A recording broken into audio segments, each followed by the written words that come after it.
বাংলাদেশ ভারত সম্পর্কের কূটনৈতিক মাঠে নতুন এক খেলোয়াড় নামার প্রস্তুতি চলছে। দীনেশ ত্রিবেদীকে ঢাকায় ভারতের পরবর্তী হাইকমিশনার হিসেবে পাঠানোর সিদ্ধান্ত প্রায় চূড়ান্ত বলে ভারতীয় সূত্রে জানা গেছে। বর্তমানে দায়িত্বে থাকা প্রণয় ভার্মাকে বেলজিয়ামে সরিয়ে নেয়ার পরিকল্পনা রয়েছে। পশ্চিমবঙ্গের ভোট পর্ব শেষ হলেই আনুষ্ঠানিক প্রক্রিয়া শুরু হতে পারে। ভারতের কেন্দ্রীয় সরকারের উচ্চ পর্যায়ের দীর্ঘ আলোচনা শেষে এই সিদ্ধান্ত নেওয়া হয়েছে। ফলে কূটনৈতিক টেবিলে নতুন চাল বসাতে চাইছে নয়াদিল্লি। প্রশ্ন উঠছে, এই নতুন নিয়োগ কি শুধুই রুটিন বদল, নাকি এর পেছনে রয়েছে বড় কোনো কৌশল? বাংলাদেশের সাম্প্রতিক রাজনৈতিক প্রেক্ষাপটও এই সিদ্ধান্তকে আরও তাৎপর্যপূর্ণ করে তুলেছে।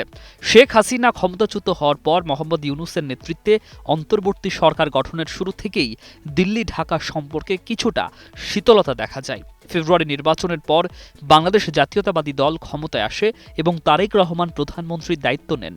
এই পরিবর্তিত বাস্তবতায় দুই দেশের সম্পর্ক পুনরায় মসৃণ করার চেষ্টা চলছে।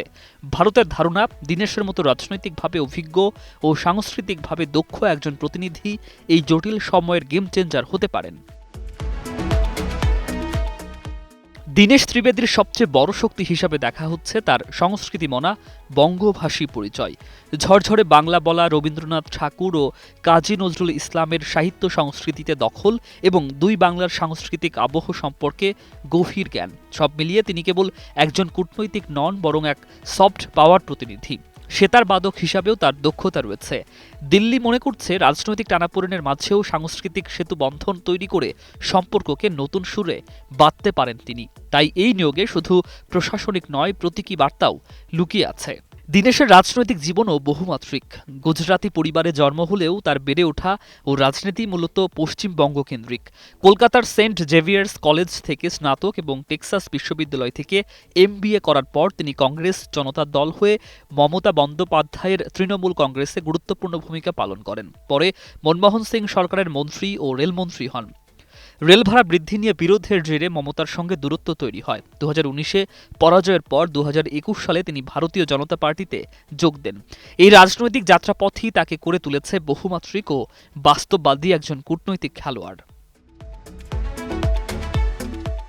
তবে আসল ম্যাচ এখনও বাকি। সীমান্ত হত্যা বন্ধ, পানির ন্যায্য হিস্যা নিশ্চিত করা, বাংলাদেশের অভ্যন্তরীণ বিষয়ে নাক গলানো বন্ধ করা, শেখ হাসিনাকে দেশে ফেরানো কিংবা হাদি হত্যাকাণ্ডে অভিযুক্তদের বাংলাদেশে হস্তান্তর, এসব স্পর্শকাতর ইস্যুই হয়ে উঠেছে মূল বল। রাজনৈতিকভাবে এগুলো সমাধান করতে না পারলে সম্পর্কের উন্নয়ন শুধু কথার মধ্যেই আটকে থাকবে। দীনেশ ত্রিবেদীর নিয়োগ তাই শুধু একজন রাষ্ট্রদূত পাঠানো নয়, বরং একটি কৌশলগত বার্তা, যেখানে নরেন্দ্র মোদী হয়তো তারেক রহমানকে ইঙ্গিত দিচ্ছেন নতুন বোঝাপড়ার। এখন দেখার, বাংলাদেশ কি কৌশলে বল দখলে রেখে গোল করতে পারে, নাকি আবারও প্রতিপক্ষের ছকে আটকে পড়ে। নিউজ ডেস্ক, একুশে টেলিভিশন।